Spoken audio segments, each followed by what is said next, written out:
Hello. So today we have discussed on the pediatric lines of pelvis. So first we will see on the pediatric what lines we see. So first line which we see in the horizontal is the, so before we go to that, we have seen that in pediatric three hip bones, ilium, ischium and pubic, they all are separated and connected with the cartilage called as triradiate cartilage. And femur also is rudimentary type. You can see that the head has not developed properly. So after ossification, this head will develop properly. Now the first line which we draw from one horizontal aspect to the another horizontal aspect via the triradiate cartilage, this line is called as the horizontal line,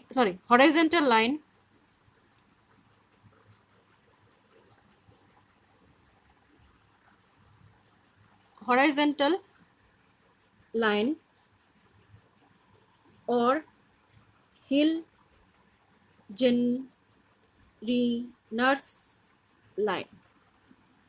Next is taking the acetabulum. So this is the acetabular area. Taking the lateral aspect of the acetabulum, when we draw another vertical line, this is called as the Parkin's line. So when we draw these two lines and the baby is going from pediatric to adolescent stage, if we see that this gap is present, so that means there is some development disorder after the stage of ossification, like 18 to 25 years. If this hip bone area and the neck area, that is the femoral head area, has not formed properly, so we can say that there is some congenital development disorder. Okay, so these two lines, that is the horizontal line and the Parkin's line, will help us to find out whether there is any kind of DDH in the pediatric. Lines which we see is on the adult to confirm whether there is any kind of development disorder or there is any fracture. Firstly is we will connect all the bones one by one to see that what is the pelvic brim. So this is first thing to confirm the brim. With this we can say the type, whether it is gynecoid, whether it is andropoid, arthropoid or not. Next thing is the line you can see which is joining like this from ilium to ischium is the ilio-ischial line. Okay, so this will confirm whether there is any kind of posterior fracture or not. Next is the line which joins the ilium and pubic bone. This one, ilium and pubic bone, is the ilio-pubic line or ilio-pectoneal line. Okay, so this is confirming the anterior aspect of fracture. Next is, see here, if we draw a straight line, suppose this is the acetabulum area and this is my hip bone. This is the hip bone, this is the femur bone. Okay, this is the femur. So when we draw a straight line, so this line from the greater trochanter to the lateral aspect of the acetabulum, this line is called as line of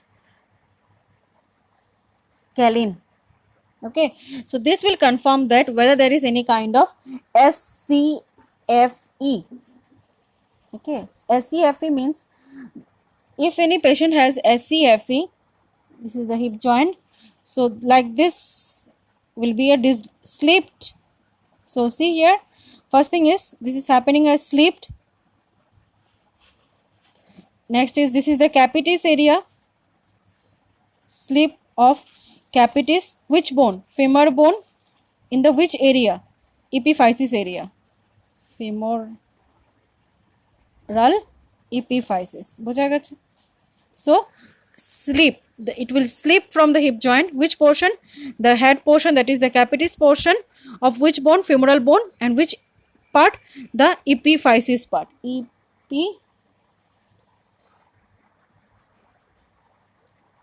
physis part. Okay, so next 1 2 3. Next thing is, if these bones are properly, the brim is properly in the medial aspect, you can see like a tear के जैसा drop.